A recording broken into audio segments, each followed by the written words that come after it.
Let's get some opening calls now for the local market. We're joined by Evan Lucas from IG in Melbourne. Evan, always great to see you. Just take us through the FOMC minutes, obviously key to markets. The Fed there seeming to paint a cautious picture of how tapering would proceed. I mean, what did you take out of those minutes?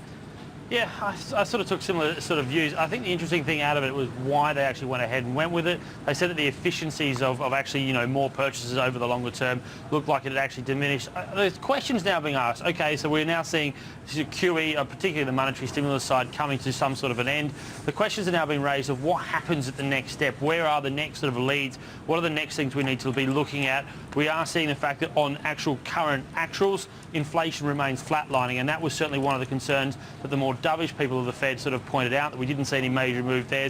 There's also talk about whether or not, the fact we've had 4 years of QE, whether at QE 1, 2 or now 3 as well, have actually done what they're supposed to do, which is to see growth really moving forward.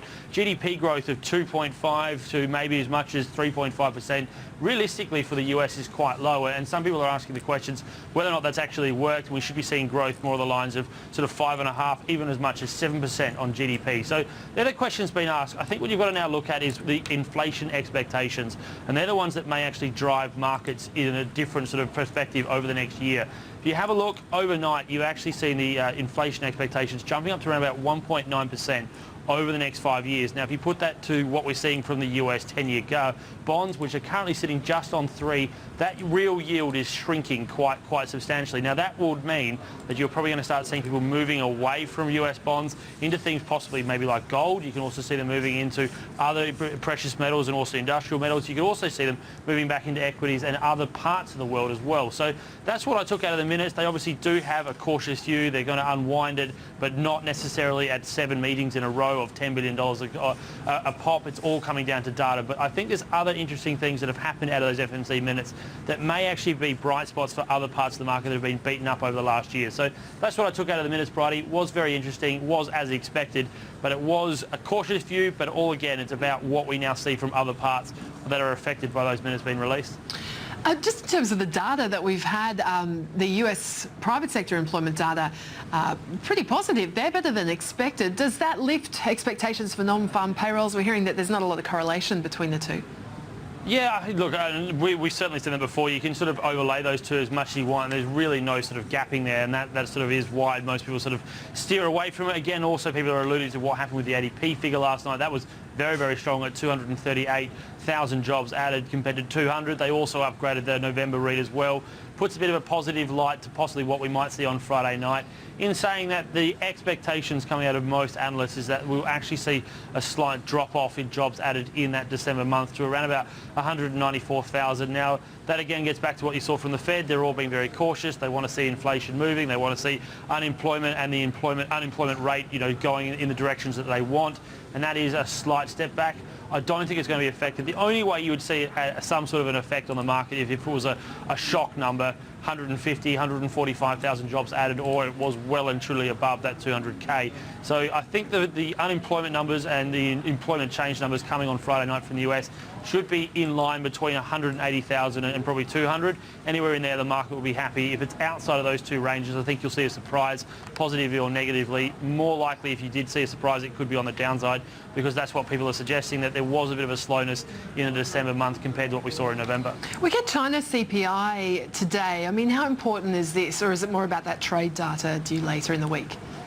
Bit of both, Bridie, and from an Australian-centric point of view, China over the next 2 days and then also next Tuesday when you see the GDP print is really important to us here. We've been struggling for direction for the last 3 days. You've seen, the peripheral parts of Europe doing very, very well.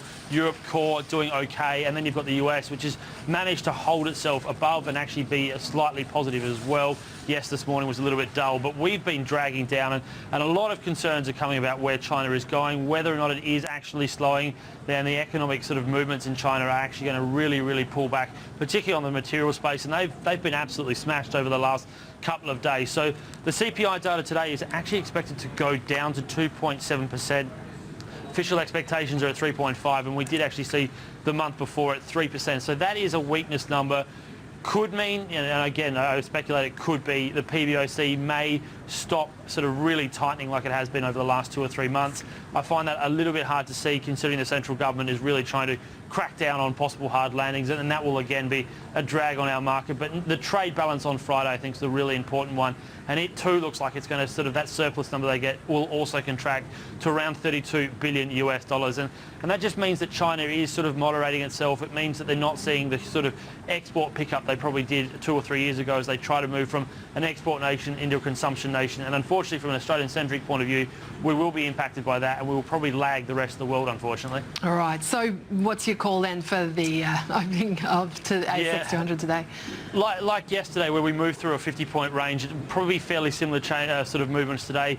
Currently, we are calling the market dead flat at 53.16, so same as yesterday, but there are positive and negative moves. BHP is very, very sort of soft. The ADR is currently sitting 4 cents higher, but again, it's all about that China data, and I think until we do see that 12:30 read from the CPI print, muted trading will probably be slightly weaker in the materials, slightly positive in the financial sector, and unfortunately, until we get some more stable footing, until we get some factual numbers from China next week, I think it's going to be very, very hard trading, and unfortunately the ASX will probably, as I said before, lag the rest of the world. As always, Evan, great to get your thoughts. We'll chat to you through the day. Thanks, Bridie. Evan Lucas there from IG in Melbourne.